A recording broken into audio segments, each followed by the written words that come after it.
ShockCast. With me, your host, George Jimenez, staff writer from DualShockers.com. Joining me tonight is Mr. Ryan Meitzler, staff writer also from DualShockers.com. I lack a beard, so I'm not as sexy as George, unfortunately.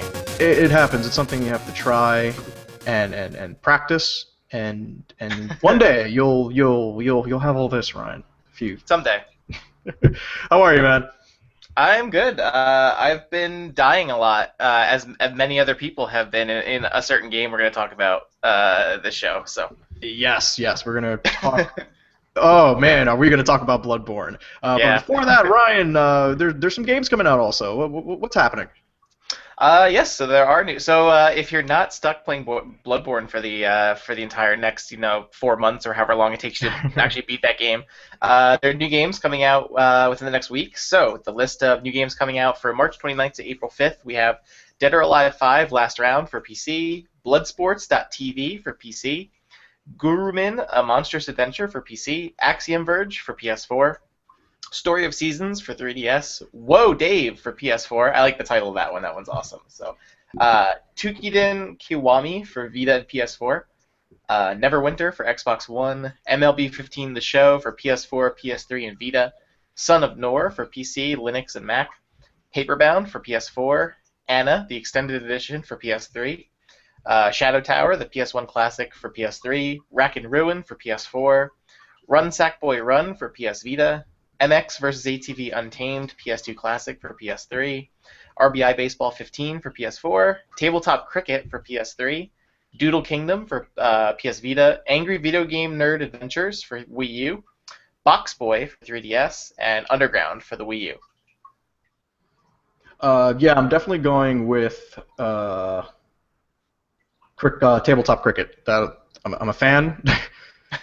There hasn't been a good tabletop cricket game in ages, Ryan. I'm glad that they're bringing it back. They finally coming to the PlayStation 3 where it deserves. They're bringing it back. Yeah, I'm gonna go with Whoa Dave just because that's an awesome title, and I have no idea about the game otherwise. But yeah, it's kind of a light week. There's not really a whole lot, But then again, the last couple weeks have been very, very busy. So. But yeah, I'm gonna choose between MLB The Show, which is always consistently awesome, and Axiom Verge, which is an amazing roguelike game I've been Metroidvania game I've been playing, and I'm gonna give the nod to Axiom Verge because it is neat. And don't mind the voices going on behind Ryan. Ryan, quickly explain what is happening with our intrepid news editor Giuseppe Nova. Yeah. So I'm periodically checking my TV. So Giuseppe is doing some experiments with Bloodborne, where basically he's trying to see if he could take on the Cleric Beast both through remote play and through share play. So he did the remote play and he successfully killed the Cleric Beast with that. So actually, he's remotely accessing my PS4 right now to play Bloodborne. So if you hear blood-curdling screams and shouts and stuff like that, don't be alarmed. That's just my PS4 in the background. So I'm just making sure that he doesn't lose connection, he's been dying a lot, but I'm not worried about that. So. All right. Yeah. Well, I guess we'll take that as a neat little segue to talk about. Man, is Bloodborne really, really hard? It is, yeah. So yeah, I've been playing the game. I got it on launch, and I played it a little bit. I haven't been able to play a whole lot of it, just because of time and all that. But I've been playing a little bit. I'm still mostly in the first area, so I'm still in the very beginning of the game. I know you've gotten farther than me, but what do you think about the game so far, George? I'm about probably 6 to 8 hours in. I'm at the Blood-Starved Wolf, I think, which is the Blood-Starved Beast. I've heard he's very difficult. So. He is very difficult, but what I actually like about Bloodborne is that it's the spiritual successor to the Souls games. So what I like the most about this game is the idea of it doesn't tell you anything. It gives you the rough gameplay mechanics on, hey, these weapons do this, you can transform your weapons, you can do this, blah, blah, blah. But outside of that, it is really just, okay, good luck, because that's all we're telling you. Yeah. So there's, and I've always been a little bit late to the party as far as, the Souls games are concerned. I'm always, a few months down the road. But, man, it is exciting playing this game right when it comes out because you have a whole community of people. It's almost like you're playing along with other people trying to kind of crack this code and figure it out. So the boss that I'm on now, which is this giant crazy werewolf, and kind of weird that I've noticed kind of a trend with the PS4 exclusive games that there are some werewolves with the order. There's a lot of there's a lot of lycanthropy showing up in their games, but That's a little weird, but thankfully we got a good game with Werewolves, which I appreciate. Um, Yeah. So I was gonna say, so you've previously played the other like Souls games, like yeah, Dark yeah, Souls yeah, and all yeah. that. So okay, because I'm coming into it pretty new. Like I've never played. I have Demon Souls and Dark Souls 2. I haven't played them yet. But I'm coming into Bloodborne pretty new, like on the whole experience. Hmm. So but so far I've been really like I didn't go into it blind, which I know I feel like some people probably did, and those unfortunate souls that saw the commercials and thought, oh, this is like God of War, Devil May Cry, or whatever, and then they played it and they're like, oh no, this is not. Like it's very, I feel bad for those people that probably might Yeah, have went in blind, not knowing what it is. And yeah, and From Software didn't do anyone any favors by making the game easier. I mean, they did mainstream some, they did streamline some stuff. Like the inventory management is a lot easier. It's still cumbersome, but it's still way better yeah, than it was in Demons and Dark Souls. But yeah, no, yeah, it's very much a Souls game. Meaning, if you hated Dark Souls, Demon Souls, you're you will not not gonna like this you will game. not like Bloodborne. Yeah, Unless you're more I into the kind of like the gothic horror setting of yeah. like because there's a lot of that and it's really neat looking. Like I think it's a fine looking game. Yeah, Uh, that's probably the biggest thing that drew. Like, even though I knew it was a Souls game, and part of me was kind of like, do I really want to go into this? Because I like, the Souls games have such a reputation of being really challenging and really difficult, and I hadn't experienced those before. But Bloodborne, ever since we saw it last year when I went to E3 to and got to see it. I've been really looking forward to it. Like, I think the world looks really cool. Like the whole, like you said, the whole Victorian kind of gothic setting, and the ways that they've kind of changed up some of the gameplay elements from the previous games. So like before I played, I did my research just to kind of familiarize myself with Dark Souls and be like, okay, this is what these are what these games are like, and so far Bloodborne's been been hard but not unfair. I think it's a very challenging game, but it's not impossible to beat. it's a game that there's pattern recognition that's involved. So what happens is, the way it works is you encounter a new enemy. Chances are that new enemy will kill you. So then you start again at your little campfire. You go back and you're like, all right, I know it has this many moves. I know after every fourth strike it does a crazy flurry. I know to step back. So it basically comes, you have to get used to enemies.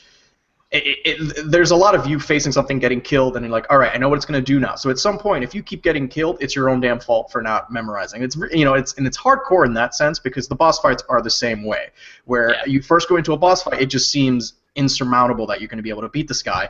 And right. then the more you do it, the more you collect souls and slowly kind of grind up a bit. You can start predicting its tells, and like, all right, I know to equip this lighter weapon so I can do a little roll, or I need to manage my stamina a little bit better, and So we're talking about that boss I'm on, which is the giant werewolf guy.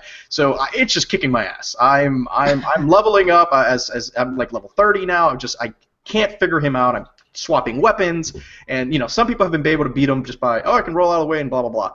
I cannot. So of course you go to the internet and like what are people saying? Blah blah. So the cool thing is the lack of explanation that the game gives you Mhm. is kind of what I like about it, because there is that discovery where reading online, someone says, hey, you have these potions that say like blood cocktails or something, and basically it's just like a vial of blood that you throw that's completely useless, but when you read the description, attracts bloodthirsty beasts, and you're like, wait a minute, I think the boss I'm on is a bloodthirsty beast.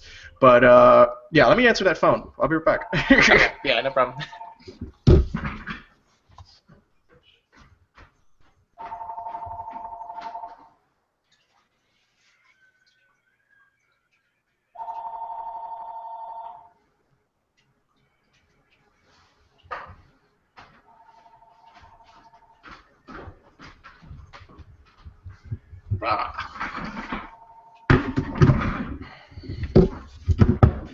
One second. Yep. Son of a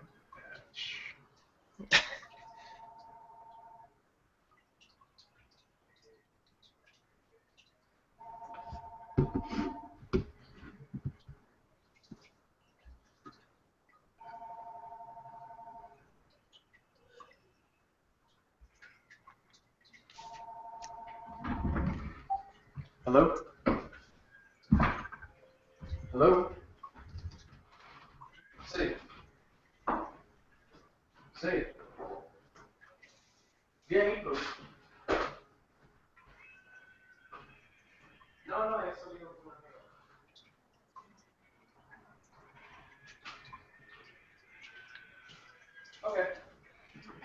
I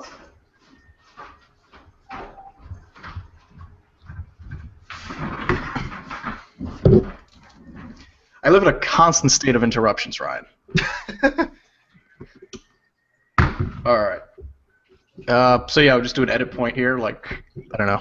We'll just do a cut. It's fine. Yeah, I'll cut it out. I'm sure you'll figure it out. So what I end up doing, so what this item does, it attracts the attention of a bloodthirsty beast. So now in the boss fight, I can just throw it, it pulls the attention of the giant monster, and you can get a bunch of free shots on it. And I'm like, God damn it, this was easy. So I tried it, and I got him down to almost like a sliver of health, and I got like distracted by like a loud noise or something, and like just took my focus away for a split second, Ryan, and he killed me. And now I ran out of those cocktails to throw, so I have to like grind out some cash to buy more of those so I can distract it again. But at least now I have a plan, and I'm taking down this goddamn stupid werewolf, because it's a game that frustrates you to no end, but you kind of keep the game knocks you down a lot, and it just kind of says like, no, this is how I am, and you're like, no, I can beat you, and that sense of satisfaction you get when you take down a boss, like when I took down the cleric beast finally, and if you were watching my last episode of Joysticking with George, man, did he kick my butt. And it was one of those things where I must have been playing that game for at least a few hours, and I was gonna be tired. And that's a good game. If you're a few hours in, just put it down for like a night, and then go back at it with like fresh eyes. And that's what I did. I woke up the next morning. I'm like, let me try it. Very first try, I took like one blood potion, and that was it. I killed him. I was like on fire, Ryan. I was predictable. I was like Neo in the Matrix. I was like, I'm beating you. Yeah, I think the game definitely, like, again, like, cause I'm coming at it, pretty new to the Souls games. Like, it definitely has a very different mentality than most other games, especially different games. Like, cause actually, I'll talk about this later, but I also played through The Order this weekend. Compared to that, which is a heavily linear, like very, like, you just go along a path and you do whatever you need to do to complete it. Like, Bloodborne is very, focused on self-discovery and, like, you just exploring and figuring out new paths. Especially because, like, I'm still kind of in that central Yarnam area, so I'm like going around trying to find shortcuts that I can use to get around the map a little bit easier, or find ways to like kind of loop around enemies if I have to. Which is a very Demon Souls approach, where you go through an area, then after hours and hours, you're like, oh, what's this little gate? And then you feel like it's this massive shortcut that you can use to cut through that whole area. And man, that stuff makes you feel amazing when you discover it. Right, and then also the other things too, like figuring out how to use the visceral attack. So you can do like the sort of, you use your gun to counter enemy attacks, so that way you can do like a really like powerful special move that can do a ton of damage to, like, especially some of the other, like, the really big enemies, like, can do, like, can really help out, and even in boss fights too, like, they're really helpful because they can do a ton of damage to some of the bosses too. So again, it's kind of like, I think the best comparison I've been able to think of the game is I watched the movie Whiplash recently, which had the very stern, bossy music teacher. I feel like Bloodborne's kind of the video game equivalent of that, where there's the one scene in Whiplash where he slaps the kid and keeps saying faster, slower, faster, slower. I feel like Bloodborne's kind of like that, where it just keeps slapping you over and over again and telling you, okay, you're not doing this right, now do it again. Oh, you didn't do it right again, do it again. And like, it's stern and it's hard, and a lot of Bloodborne is just going to be demoralizing and like you feel terrible. But it keeps you going, and when you finally do take down that boss, or you get past that challenge or whatever, it feels so gratifying and rewarding, and that's what I feel like is like the secret sauce of this game. And it's great. So. But I mean, it's still such a niche title, because I've pretty much given your explanation to other people. Maybe some casual gamers was just like, yeah, that's not really for me. Oh, what's this Bloodborne game you're playing? I'm explaining, once again, this game's gonna kick your ass, blah blah blah. And they're like, why would I want to play a game that hard? That makes no sense. I like to have fun. It definitely, like, I think, like, that was my, like, kind of reaction to people, like, especially, like, when Dark Souls 2 came out last year, and, like, I'm kind of like, I would be watching a lot of people playing it, and I would read, I think, one of our writers was reviewing it at the time, and, like, I was like, why would anyone want to play this? But then as I was watching it and kind of understanding more about it, I'm like, okay, I kind of, like, I see the appeal of it. Like, it's difficult, but it's in a rewarding, challenging way. There's just not many games like that are just, like, that don't give a shit about you. Like, they just say, no, this is our game. Deal with it, how hard it is. And it's interesting because I feel like of how hard that Sony is pushing this game as, like, one of their big AAA exclusive titles. And it's interesting because, like, it doesn't feel like, like compared to The Order, it feels completely different. And like you said, like the From Software's games are a very niche genre. So like I'm kind of wondering, like I'm kind of curious to see where the game stands next month, like in terms of like NPD sales and Yeah, like right. the reaction, like because I'm kind of curious to see like if maybe this is the game that's going to help kind of break those games more into the mainstream. Yeah, And because it's very much one of those games where you'll know whether you'll love it or hate it within the first 15 minutes of it, and if they're pushing this to be a big PS4 and pushing this up and this and, the way we're seeing kind of the marketing push for it, they're making this to be one of the tentpole PS4 games, which great because man, the PS4 needs some tentpole games right now. yeah, Because I will stand firm that I just did not find the order that much fun. I mean, it's a gorgeous looking game, but it was just kind of, all right, it looks like a nice Saturday rental, but not. right. But and But also especially coming so soon after the announcement of Uncharted 4 being delayed, mm, and putting Sony in a situation where it's like, well, they may not have a lot of exclusives coming by the end of the year, so this is probably hopefully one of those games that has some legs and that will mm. kind of keep the system going for a few months, especially through like until the next big releases come out. Yeah, and that's my biggest concern because this is going to be this is a good month for the PS4 with releases like Axiom Verge.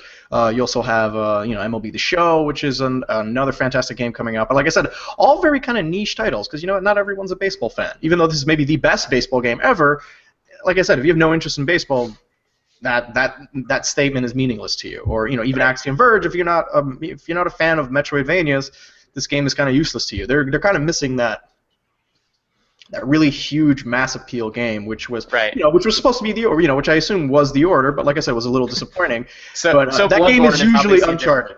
Yeah, so Bloodborne is obviously the mass appeal game, which is like the scariest thing to say because this game is so like because like like Demon Souls and Dark Souls and all them have been growing more popular lately, but again they're still very much a niche genre, and that's kind of one of the things with reviews that with reviews of games, not that I've like taken a problem with, but it's just like a lot of reviews. Most people that are reviewing the game have already been familiar with Dark Souls, or like I feel like most sites when they were reviewing this game were putting like their Souls experts on this game, so they're Right. kind of preaching to the choir a little bit. So it's tough to judge, I think, how people that are new to the series will like this game. I've been loving it so far. Yeah. So, but again, like it's hard to get that perspective. I think when most people that are looking at this game are looking at through, oh, I've spent 400 hours in all the previous Souls games and like aced all of them. So Yeah, and I would not be and I wouldn't be surprised if someone just looking at Bloodborne just says, "Yeah, I don't think this game's for me," which that's a totally valid argument because, like I said, the Souls games are not for everyone. That was a game that grew from word of mouth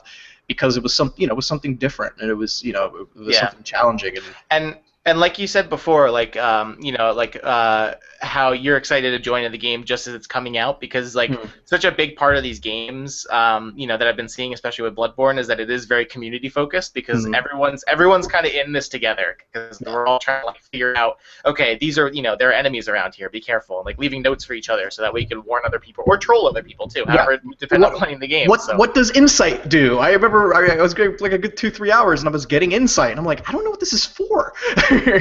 Or I had that item when I tweeted out, I'm like, Ryan, what the hell's a hunter's mark? And you explained it to me, and I was like, oh, that's dumb. I don't want that. And but yeah, we should also talk about the big difference on here as opposed to Souls games. There's no shield. This is a very there is a shield. It's just not a shield you'd want to use. There is a shield in the game, but it's clearly a joke shield. Because that game is all about dodging and parrying, as and clearly that was their criticism about people who would play with a sword and shield character or like a heavy armor character with a shield. Because basically, what you would do is you would just stick your shield out, and you'd wait for the enemy to hit you, and then it's a game of just countering. This one is more offensively focused, where it's like, no, you dive in. Like when they hit you, you can get your health back momentarily by hitting them right back and getting that timing, which I think is like really neat. Because that saved my life a lot in boss fights when I do a huge chunk of your health, and you're just kind of like, I need to go back in there, and it's like, oh, you can go your health back, or you mistimed it, now you're dead. It is a very, like, so far, like, I'm really liking the combat system a lot. I actually, like, one of the things, because I'm a huge Devil May Cry fan, so the game kind of appealed to me that way, where it is very, like, it's obviously, like, Bloodborne's not as fast as Devil May Cry, but I feel like it has a lot of those same kind of elements of it, but I do like that the combat system is very, like, it forces you to be aggressive, because, you can't pussy out, basically. It's like, you you can't wimp out. Yeah, you can't hide behind a shield. You can't just sit there and be like, all right, I need to reevaluate. It's like, no, they're coming at you. Just keep rolling, but you're gonna run a stamina. You get him back eventually. Every combat scenario, I kind of find myself in like risk reward situations where it's like, well, okay, like if I take these guys on, I can get a lot of blood echoes, but I could also die and lose all of them. But also, or in other situations where it's like, well, I'm low on health, but if I can get a couple more swings in, like while I have the chance, I can get most of my health back and recover, or back away and use some blood vials. And the game constantly forces you into those types of situations, good or bad. I think probably my most hilarious death that I've had so far was actually I was in the sewers of Central Yarnum, and there's like those kind of ledge areas that are like connected by bridges across the way. And I was taking out some of those wolf guys, and like I nearly killed the guy. All of a sudden, he smacked me with his sword. I fell off the ledge, fell into the valley of rats below, and then 6 rats just converged on me and just ate me to death. I was so mad, but I was like, you know what? That was a beautiful death. I can't be mad at this game because I had messed up so hard. Like, it was great. I fall to my death, and then just rats just come all over me, and it was like... I had that happen. There's a giant pig in the sewers down there where you can find him in this long corridor, and I figured out if you roll past him and punch him in the butt, it's like his weak spot, and he literally just like stabs him in the butt and he dies. And I was like, oh man, I was super stoked, and I went back to climb the ladder. I was like, oh, let me go back to the campsite, maybe like turn in these blood echoes. Okay, I hate calling them blood echoes because they're souls. Like it's a souls. Like can we just call them souls? A lot of people have been calling them blockos or bluckos or like doing like a amalgamation of them. But yeah, I got to the sewer with the pig, and I saw the pig coming down the tunnel, and I'm like, oh my god, oh my god, oh my god. And I was so like terrified of him to see this big fat thing coming toward me, and I killed him my first try, and I was like, oh sweet, that was awesome. It was actually funny, because before I fought him, there was a note that was on the ground, and I read it, and the note just said, beware of Fatty, as the pig was coming down to fight me. It was great.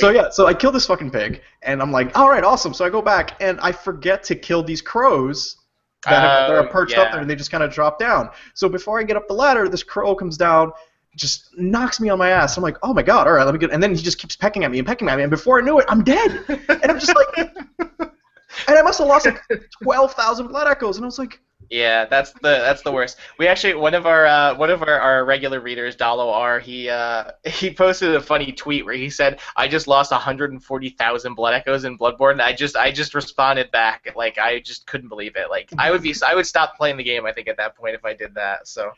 But yeah, that is a game though. If you get comfortable or a little cocky, that game will make you pay for it, because that is a game if you're not paying attention, the most basic of enemies could just stomp on you, because like I said, you don't have that shield, you don't have that armor. It's just like, no, if you're not paying attention, 1 or 2 good hits and you are done. That game keeps you on your toes the entire time, because like I feel like the moment anytime I've gotten cocky or be like, yeah, I got this, something just hits me, and I just sit back down as soon as that happens. So how far did you get? Did you get the Kirk hammer yet? No, I'm still like I haven't had a lot of time this week to play it, so I'm still like I haven't beaten Cleric Beast yet. But I have seen some of the weapons though. Okay, wait. So you're in Central Yarnum, right? Yeah. Did you get the flamethrower? No. Do you know where it is? No. It's the campsite? Yes. Right in front there is a red lantern window that you can talk to. If you keep talking to that guy, he's a sick dude, and he just says, "Well, I don't need this anymore," and hands you a flamethrower. Oh, okay, that's pretty cool. Which is all it chews through werewolves, like the smaller guys, and any guys who are like kind of hulked out. Oh my god, it destroys their health. But I think you need to have high blood tinge in order to use it. Okay. So yeah, and that's another thing. I have no idea what all these other abilities do outside of. I'm just going off like Soul's memory. I was like, all right, I need strength. Yeah. I need stamina, and maybe some vitality. Yeah, I've been focusing mainly on strength and vitality as my main things. The other stats I have no idea. I'm just kind of like trying to evenly I started off doing the military veteran build, which gives you like more of an emphasis on strength and stamina. So I figured that was a good way to go. You're not doing waste of skin? I'm sorry, no, strength and vitality, just to get my health and my strength up a bit. But the thing is, I would not do waste of skin, because I'm not that. I don't hate myself that much. So. And the thing is, if you don't put points into arcane either, you have a lower discovery, and discovery lets you the rate of items that you get when you kill people. So if you have a high arcane, it gives you high discovery. It means you'll get plenty of blood vials, plenty of Molotov cocktails, just Molotovs, yeah. other random kind of things like blood shards to use to upgrade. Like really cool. Oh man, but once you get that Kirk hammer, it is awesome because all the weapons transform. So the Kirk hammer, one mode is just, hey, it's a sword. Ooh, la, la, la. Mode 2 is he takes the sword, snaps it into a giant sledgehammer, and all your moves just take almost like all your stamina, but they just like completely knocks people down. And the charge on that alone, he literally like lifts himself off the ground in order to smash it down. Like it is so cartoony. It is just fan-freaking-tastic. Yeah, I will say the weapons are probably one of my favorite parts of the game so far because there are some really cool weapons. Yeah. Like I started off just using the saw cleaver as like my favorite. I love the threaded cane. I love that it turns into like the little chain whip. Like from Soul Calibur. It basically reminds me of that, but also like I liked. I know that there's one weapon I think a little later on that's like a spear and a rifle sort of combination, so it has like a shotgun like in it, so you can like hit people from a range. But then like if you're out of stamina and like need to like get one last shot in, you can like make it into a shotgun and just blow someone away. It's pretty cool. So good. Yeah, good. It is, yeah. I mean, like again, like I haven't had much time to play, but like every time I have played, I've really been enjoying it, and it's funny because like even like when I'm doing work or whatever, like I'm like going on to like look at like Bloodborne like streams, from friends, going online to try and find tips. Like it's one of those games that really like gets you invested, and you're trying to like find every secret that it has. Yeah, and that's good because I mean it's been a while since and what I feel like this is going to take some wind out of the sales of Dark Souls 2 coming out on PS4 and Xbox One. The that Sins of the First Scholar. That kind of Scholar of the First Sin. Yeah. Okay. I actually don't know if it'll really do that. I feel like it'll actually like. I think releasing it so soon after Bloodborne is actually like pretty good because I feel like people that playing Bloodborne might like especially newcoming people might want to go back like, oh hey, let me try out some of these other games, and like having Dark Souls 2 right there and a new remastered version is I feel like it's going to appeal more to newcoming people than maybe like people that have already played it. So yeah, especially people who are just like, I want knights and shields and stuff. I'm like, yep, that's got that. Yeah. But also a fantastic game.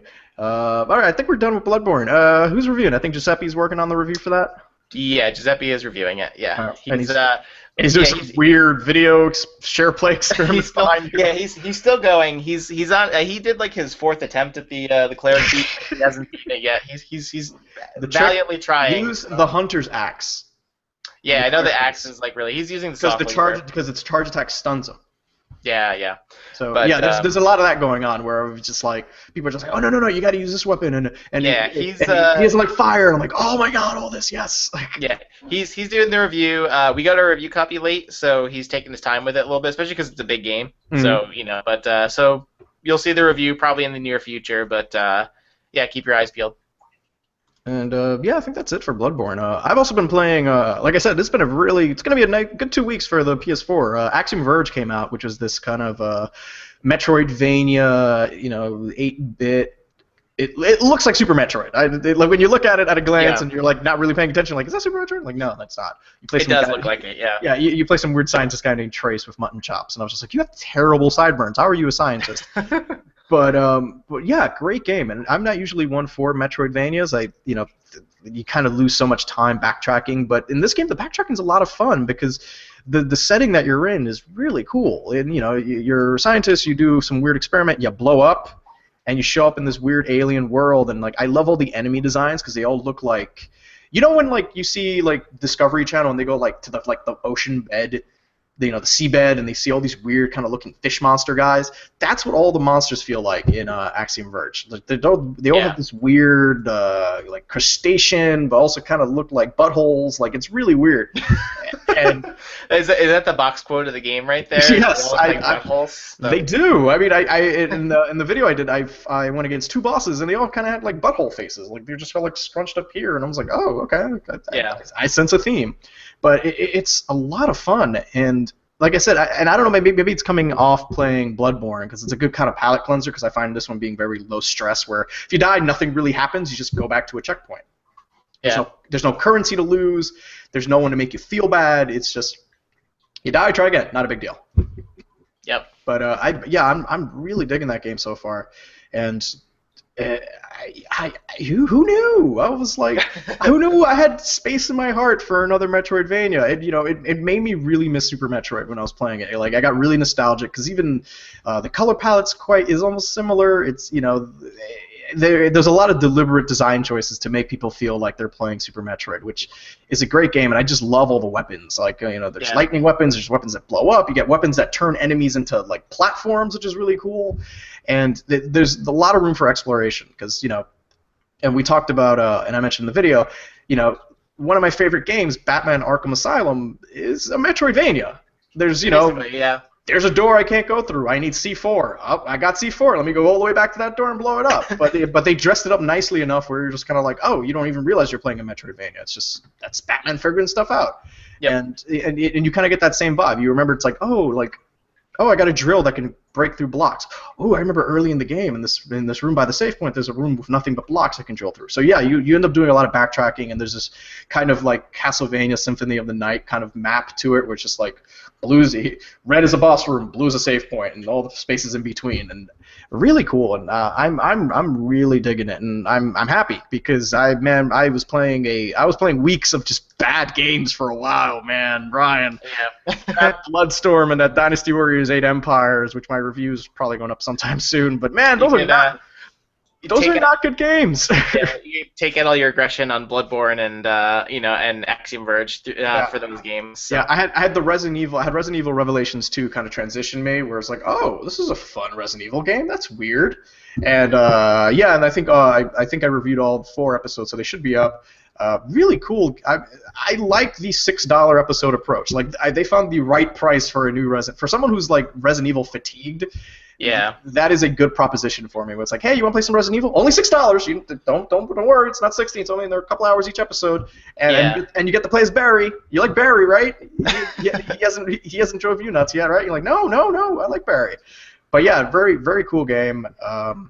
I really enjoyed it. I was like, you know what, this style, and it was an experiment that Capcom was doing with this episodic content where it's like every week a new episode for a month, and I was like, that to me that works out really well because, like I said, Resident Evil never had the best story, and when you take a game like 6 that was like 30 hours long, and you're just kind of like, if I hear Wesker and Neo Umbrella one more time, I'm gonna kill myself.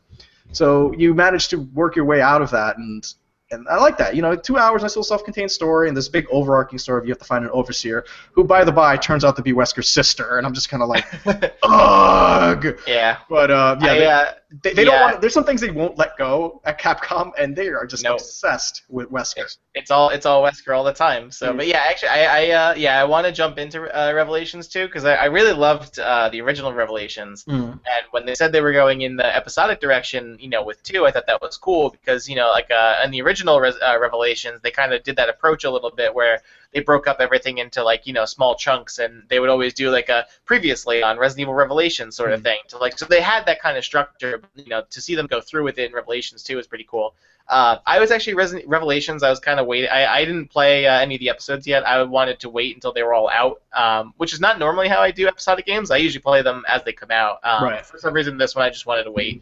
But yeah, I definitely want to jump in, and I'm glad that that they went with that approach. And they're good. Like I said, I'm the biggest Resident Evil critic. And hold on one second. Giuseppe's calling. At the riot, I beat the cleric beast. I'm playing on the tube.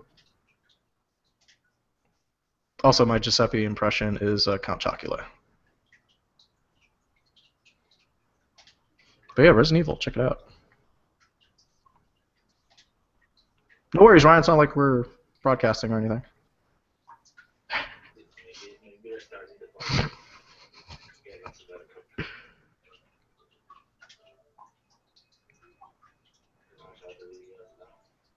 There he is, our non-sleeping Tokyo-based news editor, Giuseppe Nova.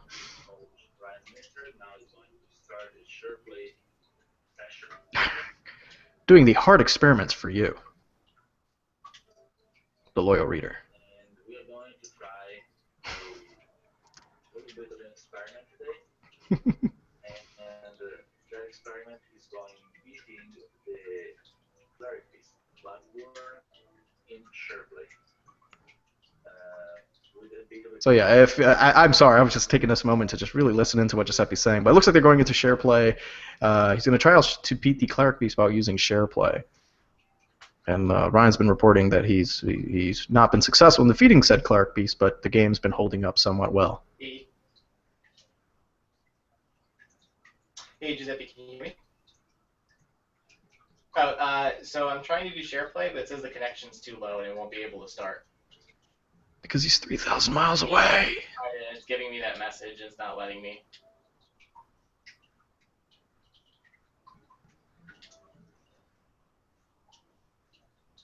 He's across an ocean. Does it matter if I am the host of the party or no? Does that not matter? Okay, all right. I'll leave this one and start a new one.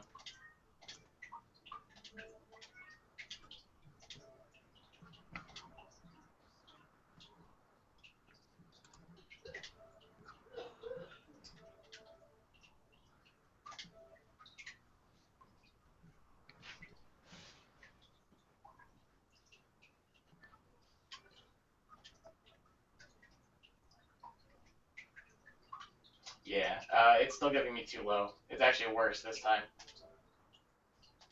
Yeah.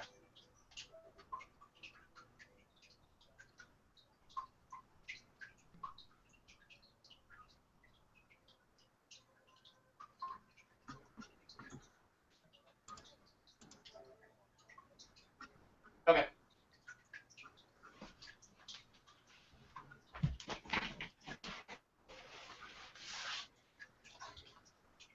Well, welcome back, Ryan. Sorry, some technical issues with our SharePlay experiment. The connection dropped, so. No worries. Welcome back. Yep. But yeah, we're talking about Resident Evil. It's not bad. If you have any interest in Resident Evil whatsoever, definitely check it out. Yep. But Ryan, you wanna anything you were playing that you wanna talk about? What did you review recently? Actually, on the topic of episodic games, I am in the process of reviewing it. I just finished the second episode of Life is Strange, which is from Square Enix and Don't Not Entertainment. I think you got to talk with them at PAX East, right? About the second episode, or Yeah, I even got to see a little bit of the second episode and see the hard decisions you have to make, like deciding to go with a bacon waffle or a bacon omelet or a Belgian waffle. Yeah, there you go. The most critical decision of the episode so far. I went with the bacon omelet, but we'll see how that plays out in the later episodes. If I get haunted at the very end of the game, it's going to come down to this crucial decision, and then it's like, shit, I should have chosen the Belgian waffle. Like, should have got the waffle. But yeah, I really like the episode. So I finished the second episode, and I'm going to be reviewing that. Hopefully, the next day or two, that should be a review for it.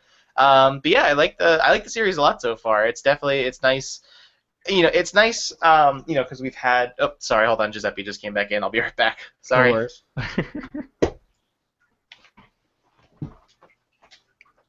No worries. We're just doing a podcast. Not a big deal.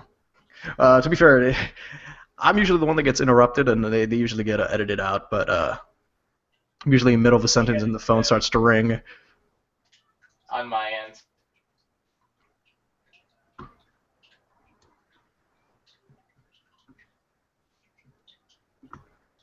That's fine. That's okay. I'll be home again tomorrow night, so we can try again tomorrow.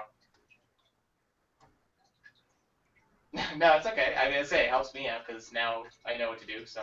But yeah, we can do it again tomorrow. Tomorrow night, same time, works for me. No, it's okay. Yeah, mine's okay. Bye.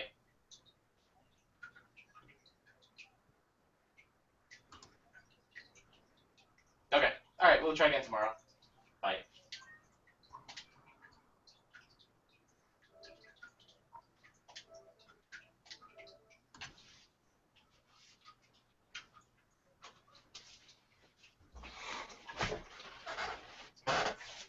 All right, I'm back, and we're gonna try again tomorrow because technical issues. So, but it was good while it lasted. So. It happens, man. So Life is Strange, good so far? Yeah. have her. And I tried to get I brought when I was talking to the developer, and I was hinting, I'm like, hey, her name's Sam, right? Sam or Max? Max. Max, okay. And I'm like, it seems like Max getting a little bit more of a handle of her powers. Like, at some point, and she can only control, like, a couple of minutes in time. I was like, at some point, she'll be able to go back days, years, and blah, blah, blah. And he was like, you're going to have to wait and see, because he's a French guy. But, that is something, actually, that is kind of addressed a little. I can't, since it is an episodic, very story-based game, I can't really say a whole lot without spoiling. But I will say, I feel like, especially toward the end of this episode, there are a lot of moments I think that really there's a moment in particular that I think kind of addresses that. I feel like, honestly, like that's like the best part of this episode is it has a really great ending. But again, I can't say anything without spoiling. I'm liking where they're taking the series so far. Especially because it is like an original story. Versus, like, I know a lot of people compare that to the Telltale games because it does play very similar to those. But the fact, like, but Telltale games, they're mostly relying on, previous, genres and franchises that we know of. So we kind of have an idea of sometimes where things are going, even though most of them are, like, original stories. But, like, where this is, like, it's a completely original story, a completely original setting. The first episode had to do a lot of setup and things like that, but this one kind of gets the story moving a little bit. But again, you kind of go into the two main kind of stories that you have in this episode are like with Max and Chloe, her best friend, and the whole episode is basically like there's a lot of moments with Chloe trying to kind of test Max's powers. So like I saw that. There's a really great scene in the diner. Where yeah. I was going to say the exact same one. So there's a good scene in the diner where there's a whole series of events that play out, and Chloe kind of challenges you, okay, so remember these scenes, then rewind time, then predict the future, basically. So you have to kind of watch for a couple minutes as these, like, little scenes play out, and you have to try and remember, okay, she drops her mug there, and then, like, the jukebox starts playing the song or whatever. So it's really cool. Like, those kind of moments are really cool and show, I feel like, with the time rewinding mechanic, like, how cool it is, especially for this type of game. And then the other side of it is, there's a whole storyline involving this student named Kate Marsh who's going through this kind of pretty, like, dark situation where basically, she ends up with these kind of incriminating video of her that goes online, and it deals with a lot of these things that, people like Max's age have to deal with, especially in this time now, where, like, abuse and bullying and depression and, like, a lot of really serious issues, but I feel like it handles them very well. Don't Snapchat nudes, kids. You're better than me. Basically, but yeah, I feel like that those are the things that I've found really interesting, and the game handles for the most part really well. A couple, like, the episode still has kind of the funky, like, the teen lingo is still a little weird to me. Like, some of the writing still, like, kind of feels a little awkward, and it's kind of hard and challenging to do right. Like, it always is going, because, like, when they say, like, hella and the social medias and, like, some of those lines, it still kind of feels a little weird. But Max as a character is really good, and especially her relationship with Chloe is really interesting. So awesome. But yeah, that I'm actually looking forward to because I'm a sucker for just teenage drama. Like, I was like, it's Degrassi with superpowers. I'm like, awesome. Yeah. So I'm all about that. And all right, cool. So and I think you also did Game of Thrones. Good, bad. I did actually, yeah. I don't know if we talked about last time, but I did Tales from the Borderlands and I did Game of Thrones. So I did both of the recent Telltale episodes. But yeah, Game of Thrones, I feel like is finally starting to come into its own. I felt like the first episode was a little shaky. Like, there were some technical issues and just some of the ways they kind of took the story, I thought, were a little like on a rocky start. But episode 3, I thought, was so far maybe the best episode so far of the series, which is good, especially because it's halfway through the season. So.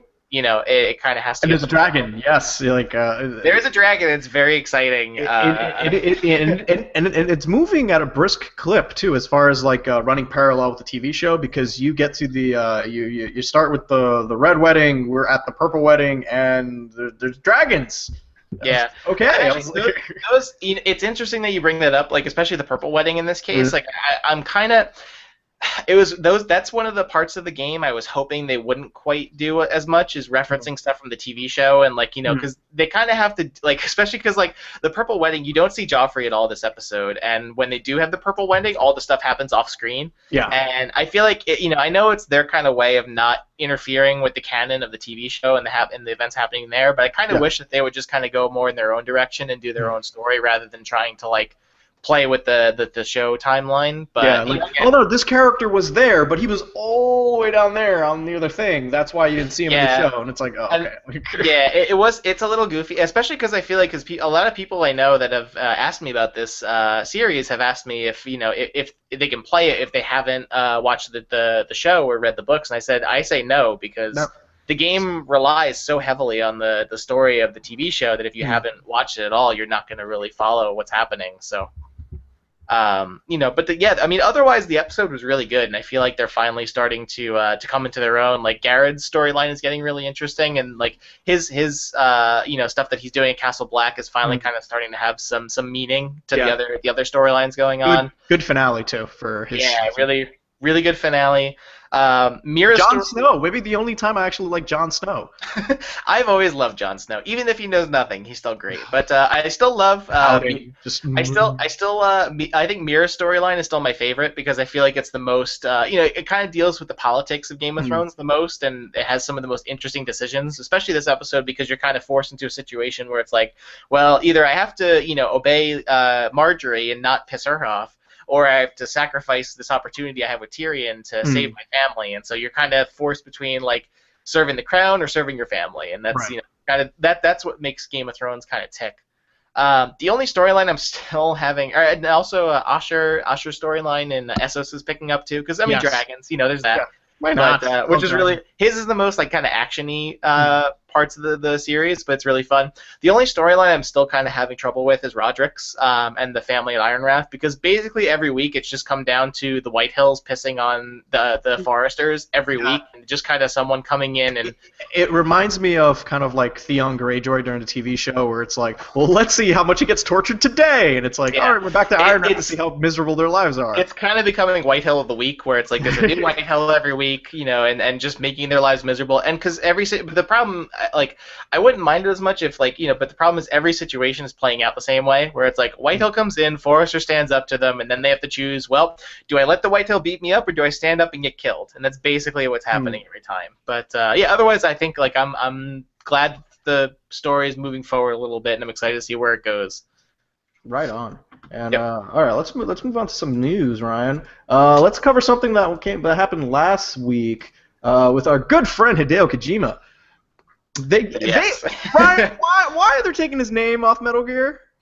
Well, recent reports were saying that, and I don't know whether we can really say that they're rumors or reports, or like, because I feel like nothing's been officially really confirmed yet. But basically, everything was coming down to that there were stirrings that Kojima would be leaving Konami. Was basically what it comes down to. Yeah, the rumors is there's some massive restructuring happening at Konami, or it is Hideo Kojima departing his relationship with Konami. We don't even know, but the things that did happen was they've removed the a Hideo Kojima Productions logo off all the Metal Gear artwork, all the box art. Pretty much all the PR materials is removing his name off it and just putting I think a Konami Studios production or something like that. Yeah, they were doing that too with the there was the weekly like video podcast that they would do, but they also they took his name off of that, and I think they suspended it indefinitely for now. I think until they sort all this stuff out. But since then, Konami and Kojima have both, I think, released statements saying that he is still committed to work on Phantom Pain. So obviously, this won't affect Phantom Pain, and that's still going to be coming out. Yeah. So, I mean, I have a feeling that Phantom Pain is just kind of like content complete at this moment. So right now, it's just bug testing and making sure whatever that weird online. I'm sure. They've announced a release date. It's within a few months of release at this point. So I'm sure that doesn't affect it. But again, it kind of throws. It depends on what Konami, I guess, will be doing with. Future Metal Gear games, because they said, we're going to be looking at, hiring a new team that'll work exclusively. I feel like it's going to kind of be a situation kind of like with Bungie and Halo, where it's kind of Right. like Microsoft will kind of Microsoft set up 343 to kind of take over producing future Halo games. Or when Cliffy B left and Right, yeah. Microsoft still owns Gears and they just kind of have been Right. kind of farming out that franchise to people. Right.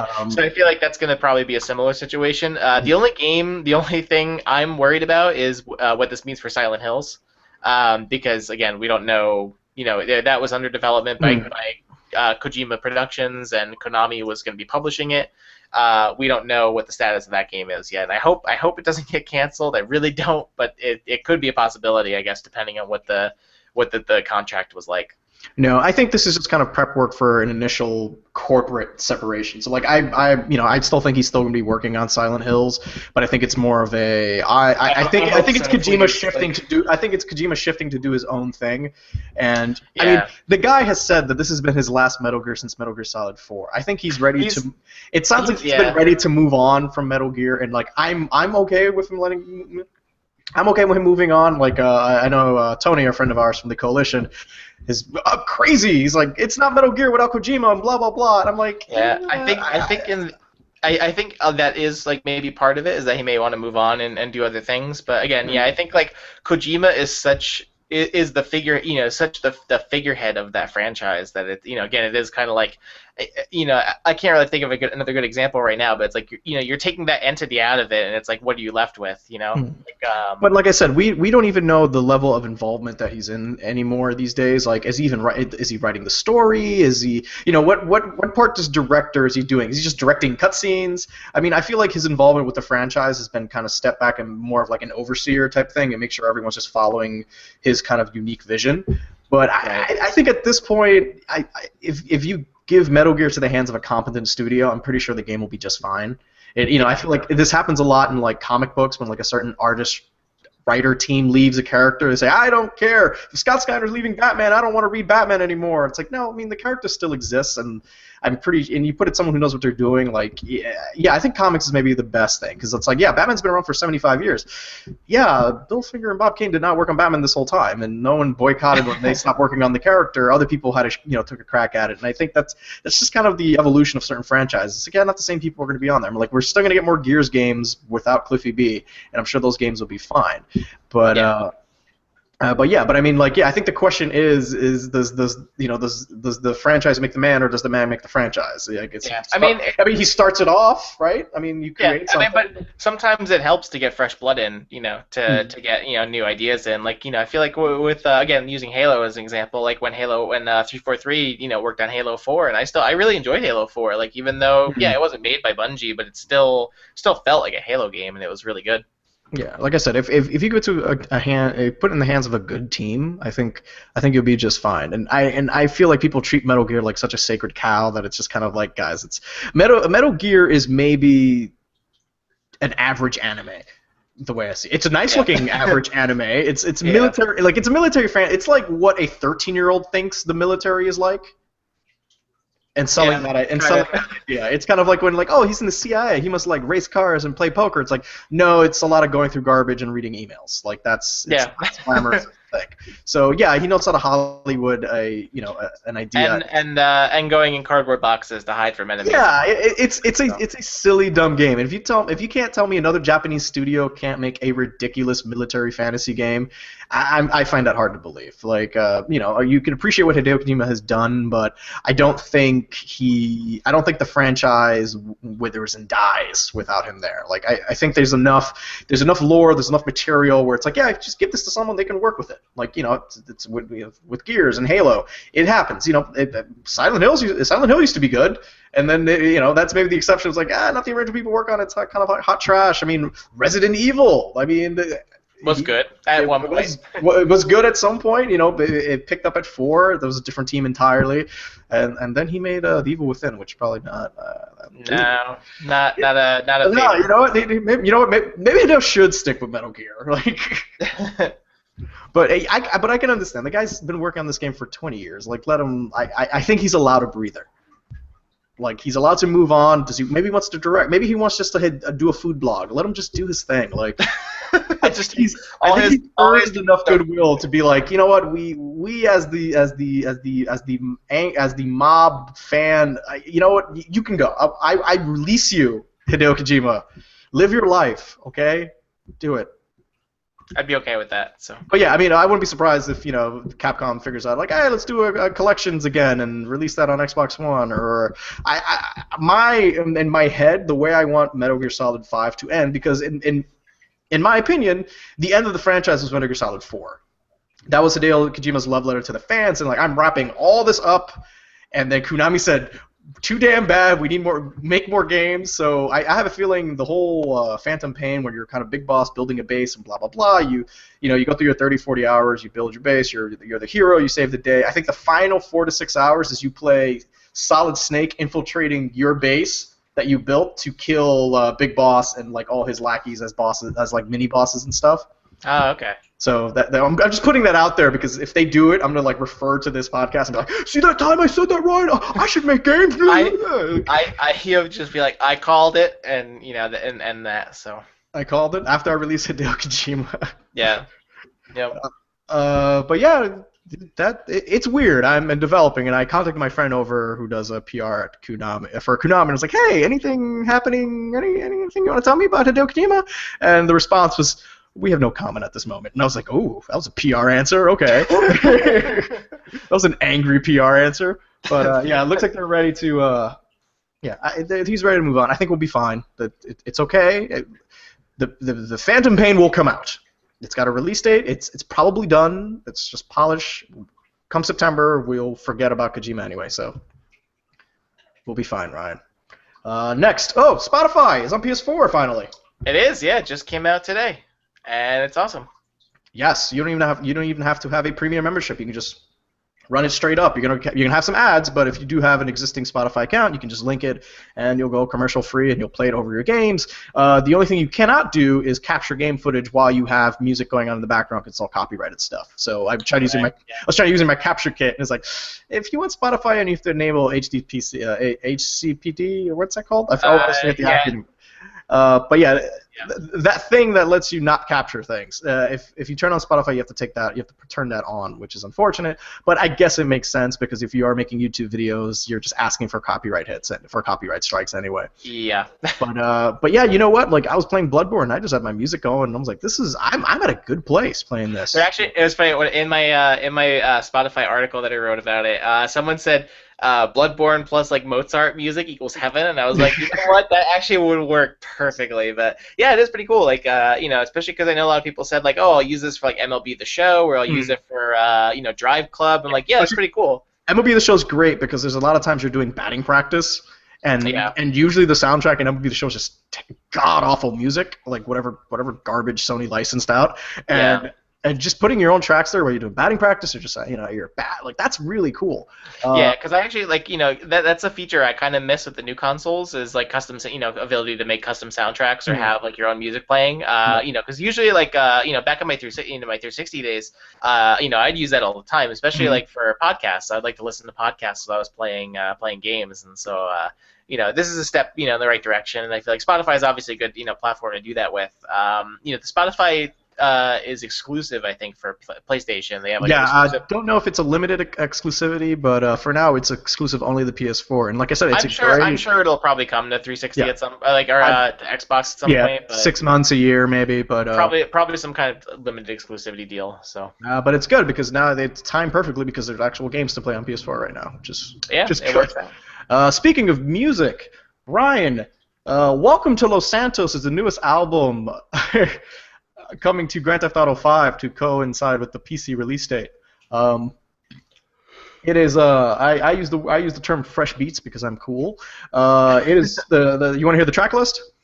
Yeah, go for it. Let's and you can tell me if you've actually heard of any of these bands. There's going to be a new station when you're playing the game called The Lab, and the 14 tracks are Gangrene, Play It Cool featuring Samuel T. Herring of Future Islands and Earl Sweatshirt, Absol, Trouble featuring Aloe Black, Tunde Adebimpe, Speedline Miracle Masterpiece featuring Sal P and Sinkane, MC Ite and Freddie Gibbs. Welcome to Los Santos featuring Kokane.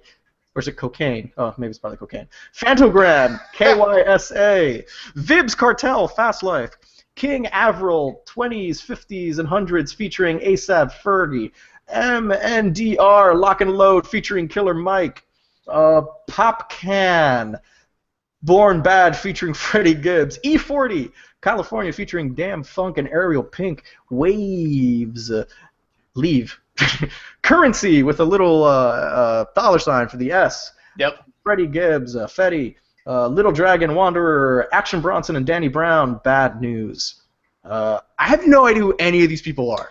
I have heard of one of these bands, and that is it. So I'm like old, that's it. I must be old as dirt. Where I'm reading these band names like my dad. Popcan? Like what? What's that? Yeah, I would say Action Bronson is the only one I know of, and otherwise that's it. So. But yeah, that'll be available on iTunes April 21st, a week after the PC release date. And if you're just cruising robbing banks, you can just switch to the lab and hear these new tracks. I'm gonna be very curious when that PC version comes out and see what kind of mod support comes Well, in. I mean, worst comes to worst, you don't like the track list, you have that handy new Spotify app that you can use to put on your own jams. just to overwrite their radio stations.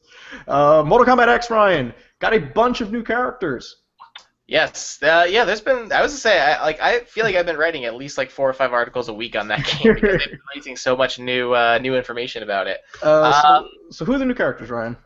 Let's see. Well, more recently they revealed Liu Kang will be coming back to the game. One of the classic Mortal Kombat characters. Zombie Liu Kang. Oh no, like Demon Liu Kang. Yeah, Him and Kung Lao go bad. It's zombie demon Liu Kang. But more specifically, in the last couple weeks, they revealed the characters that'll all be part of the Mortal Kombat pack, or the Combat something. It's Combat pack. Yes. The Combat pack. It's the season pass essentially for the game. So it's going to include 4 characters. So it's going to include 2 Mortal Kombat classic combat characters, which are Tanya and Trevor. Tremor. I mean, sorry. I said Trevor. I was thinking GTA. We were talking GTA 5, and he would make a great Mortal Kombat character. He would be Psychopath great. Trevor. he hits you with his Jeep and does like a bunch of crystal meth before he murders you. As good as he would be, let me get that right. So it's Tanya and Tremor are the 2 classic combat characters. He was a brown ninja? Was he in the classic one? He has like some kind of rock powers or whatever. Okay. He can like that kind of thing. I don't know my Mortal Kombat very well, so yeah. I used to be really into the Mortal Kombat lore up until like Armageddon of all things. And I love the Sub-Zero. What was it? The Sub-Zero Anthology or the Sub-Zero Chronicles, where it's like a weird side scroller. The Shaolin Monks was a really fun game I played. Oh yeah. And then they also revealed the 2 guest characters. So appropriately enough, on Friday the 13th, they revealed Jason Voorhees will be one of the, which I'm very excited about. I love Jason. So the other one will be the Predator from the Predator, which is pretty exciting. So I thought like the way they revealed him in the trailer was pretty awesome, where they showed him kind of like in his invisibility, just decloaking, and then you hear like the clicking noise they do. It was pretty awesome. So I'm looking forward to both those characters. Awesome. I'm getting really excited for Mortal Kombat. I'm not a fighting game person, but I was such a fan of the single player and how they I might actually replay that game for like a video feature and just play through the story of Mortal Kombat. I didn't actually really play any of the new Mortal Kombat, and I didn't play that or Injustice, and it was kind of so good. Yeah. The way I compare it to, it's kind of like X-Men Days of Future Past, the movie, where they just said, hey, you know those other previous movies you saw that were really bad? And we're just going to forget about it. Yeah, we're just going to wipe the slate clean. We're going to pretend like we're just going to retcon the hell out of that. Don't even worry about it. So they do the same exact thing here. Like in one game, they literally go back and just destroy all the continuity up to Armageddon because they do time traveling. So it basically is they go back, Raiden goes back, and he saves Smoke from becoming a robot, but then Sub-Zero becomes a robot and just screws everything up, and then Sindel wakes up and kills everyone. I think she's the one that kills Liu Kang and Kung Lao, but yeah, people get murdered left and right and turn into monsters. I was like, what? You get to see human Cyrax and Sector, I think. Yeah, they're human in that one. You can see Cabal as a human. It's insane, Ryan. I'm gonna replay. When does this game come out? April 14th is when it first comes out. I'm definitely gonna play through a video feature where I play through the whole entire story of Mortal Kombat 9 because it's so goddamn good. All right, so we did the track list. We did that. We're going to end it on this final bit of news. Ryan, you're not in Russia, are you? I am not in Russia. Not this time. Maybe some point in the future, but... Well, if you ever find yourself in Russia and you have a PC and you want to play some Halo, you might want to check out Halo Online. Yeah, it's a thing. Yeah, it is most certainly a thing. 343 Industries announced that they're bringing a free-to-play Halo game to the Russian market with Halo Online. It's going to be running off a modified Halo 3 engine, and it's going to be optimized for low-end PCs. And there was no word whether it's going to come out here. I thought this was actually an amazing idea. Because I think it's pretty cool, yeah. Russia has always been such a hotbed, and a lot of countries in Europe has always been a hotbed for just games being pirated, or like the consoles don't get much penetration there because they're so goddamn expensive for them, including with the taxes and all that stuff. It's just and people's just annual incomes don't make. There's no disposable income to spend to justify the 100 million rubles. Do they still use rubles? I don't know what they use in Russia. Rubles to spend on a next gen console. So yeah, everyone is using a PC, and and most PC games don't release in that region, so that's why you have so much piracy. So online games or free-to-play games like Team Fortress and like CS:GO or anything like that, or Dotas and stuff, they do really well there because that's the only thing people can actually play legitimately. So yeah, they're doing this. There's a good video online for it. A lot of customization options, like you can buy gear and all that stuff. It looks kind of neat. I'm kind of curious to see what the setup is like, because I would love to try that game out and see what it looks like in motion. But it looks like there's some of the classic Halo maps and also just some of the original ones that are being made. And I'm curious to see where it ties into kind of the overall Halo lore. Is this all just Infinity simulations or anything like that? And yeah, we saw that. Have you noticed that they're really pushing hard Halo 5 Guardians in commercials lately? Yeah, actually, it was funny when I was watching the Walking Dead season finale this past Sunday. Here. They debuted 2 new trailers for Halo 5 Guardians, so I think it's definitely a good push because it is. So it's coming. They revealed the release date for the game, which will be the end of October. Awesome. So I feel like this is the start of their big push especially because with both Nintendo and Sony kind of withdrawing their big fall releases this year, pushing them to next year or beyond. This is Microsoft's fall to lose, basically, because they've got Halo, they've got Halo, they've got Tomb Raider, they've got so many big guns coming out the end of this year. I think Tomb Raider is really important because now that Uncharted is pushed aside, where are people going to get their adventuring event fix? I was gonna say, as soon as Nintendo and Sony pulled out their big Microsoft, I texted Tony and I said Microsoft just got really happy because the fall is theirs now, basically. Which is awesome. I mean, unless we have to wait and see, because obviously Sony's gonna have to push something out for the fall, to get a big game in their fall schedule. So I'm sure at E3 they'll probably have some surprises in there. Someone suggested to me Uncharted HD trilogy, which I am groaning at, but probably will happen. So no, thank you. I was saying nothing says we have nothing to release like a remastered collection announcement. But actually, the trailers, those commercials that they released for Halo 5 Guardians got me really interested in the game. They were really cool. The main guy from Nightfall is a Spartan. Who knew? Yeah. And because before that, I honestly really have not had a huge interest in Halo 5. But with the commercials, I'm kind of okay. I don't have an Xbox One, but I'm what, this looks promising. So the idea looks cool. Yeah, I mean, and I like kind of it's a new chapter of Halo. So hopefully they're not referring too much, because man, someone referred to the Halo lore as being just dense, and man, that is the most appropriate word to describe all the nonsense that's going on in the Halo universe. I don't know if I'd say dense is the right word. I feel convoluted, maybe a little. Sure. Yeah, I feel like that's a better description of it, just because I've never followed the lore very much, at all, and I just kind of don't understand it. It's weird because it's so multi-layered. You can stick to just the human conflict where the Spartans were created to suppress human, rebellions going on in their human worlds, and then these aliens invaded because they're jerks, and then they had to repurpose the Spartans to fight aliens, and then it just kind of gets into this other layer of just alien politics within each other, and you're just kind of wow. Cortana, what do I do? What's happening? Who's the didact? It's just, oh man, Halo. I can't. But yeah, I'm curious to see Guardians just because I like me seeing Spartans shoot each other.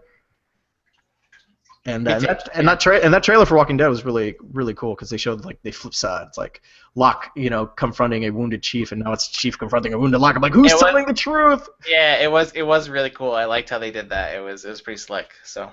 Yeah, they have that whole weird ARG campaign called Hunt the Truth. If you follow the hashtag, you probably. Hopefully, it ends up what they did because I was one of those people that did the I Love Bees thing back in college, where when you ultimately solved it, it was like, hey, we're actually going to be showing off Halo at movie theaters all over the country. So if you come, you can play Halo 2 online. So yeah, I went there with my buddies. We went to one of the I think it was an AMC, and they had like 5 or 6 screens of.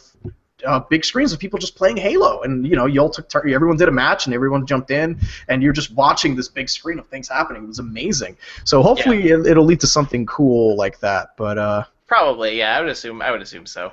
But yeah, I mean, it's a game. Microsoft, when the marketing push is happening, we're just seeing like the beginning of the media blitz, because this is gonna get crazy, Ryan. Yeah. There's gonna be Halo everywhere. Yep. Everywhere. On all the Mountain Dews, all the Doritos, just Halo sneakers, I bet. Just, oh, man, I can't wait. I love seeing the whole media circus behind it, because a part of me is just like, oh, this is all this money spent on what? Yeah. But yeah, I think that's it. We are done with news, Ryan. Ryan, what are you playing? What's gonna occupy your time? Dying in Bloodborne is gonna be occupied my time. So yeah, I'm probably gonna. I didn't get to play a whole lot of it last week, but I'm definitely planning on doing some more streams, hopefully, of Bloodborne throughout this week. Let's see. Yeah, I talked about Life is Strange, Bloodborne. That's pretty much Bloodborne's pretty much been it for me. That's been the big one. So and then I played through The Order this weekend as well. I got a copy of that. I didn't ask you what you thought of it. What'd you say? I thought I kind I agree with like what a lot of other people were saying. I was surprised that like I actually did finish the game. I think in about 6 hours, which was I was kind of hoping to spend a little more time with it. I think totaling up my time, I spent about 6 hours. And then that's it. And then there's nothing more. Like, it is kind of a one and done deal. Which is a shame. I might go back and play it again and do maybe some of the trophies or like the collectibles and all that kind of stuff. I actually it was surprising because I really liked the story and the atmosphere and the presentation were all really good, but I thought the gameplay was probably the weakest part of it for me because it was just kind of generic like third person, just high walls like there wasn't really like a whole lot to it, and especially because like it has such a cool premise and like the weapons are really cool, but it doesn't really like fully utilize any of them. Yeah, you mean the cool weapons you only use like twice in the game, like. Yeah, it was cool because although the special weapons you get to use are really cool, like the thermite rifle and the arc gun, you get to, but I like the lightning bazooka thing. Yeah, the bazooka in that same level was pretty cool.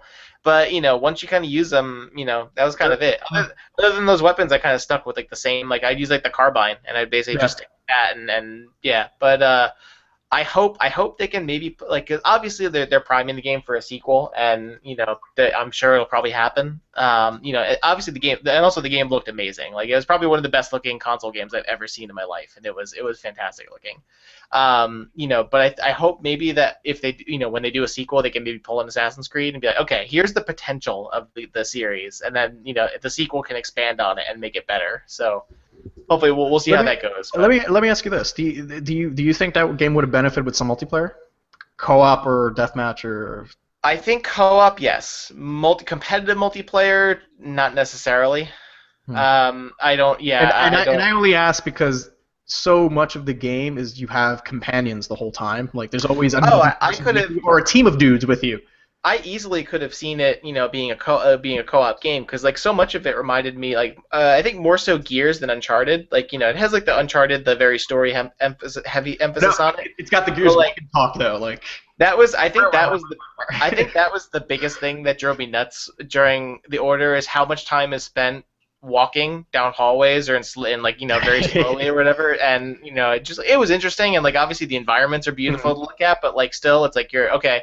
I'm walking and listening to someone talk to me to the radio, and it's a very last gen kind of narrative tool. It's a last I was gonna say it felt very much like a last gen game with new gen polish. Right. Yeah. It looked incredible, but it did nothing new that we haven't seen last gen. Yeah, and And I think the ultimate problem with the Order was that it was just all this unneeded pressure on it because at the time it was the only PS4 exclusive for a while that people were looking forward to. So this game had all this all this undue pressure. I think everyone thought it needed to be the second coming of Jesus, and it wasn't. Everyone thought it was the one. It was going to be like the one to bring us to the promised land of next gen. No, and it was like.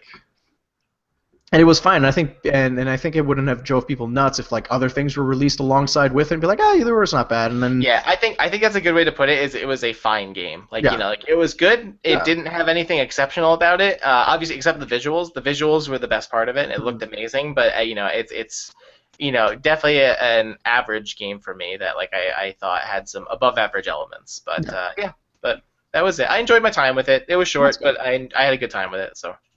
Awesome. And same here. I'm playing a lot of Bloodborne. I'm committed to. I'm gonna beat this game at some point. Like I'm investing a lot of time into it.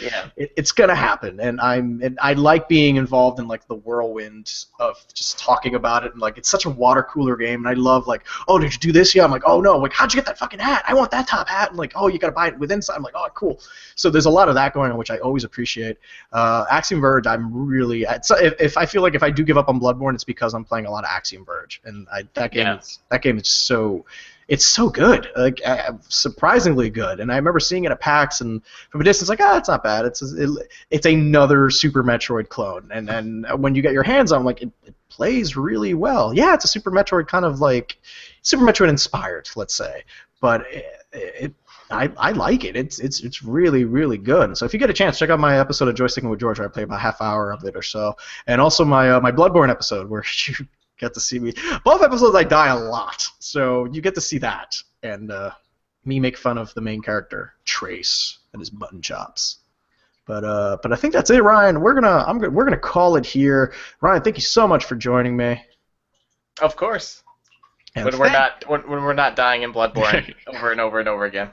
And thank you guys, the listeners, the viewers, the constant supporters of the dumb things we do. Keep listening to the ShockCast. Subscribe to us on SoundCloud. Buy a T-shirt from our TeePublic site. Keep checking out our videos and our news articles and follow us on Twitter at DualShockers. And just thank you so much for the support. And thank you, Ryan. No, thank you. All right, guys. Take care. Bye. You died. Yeah.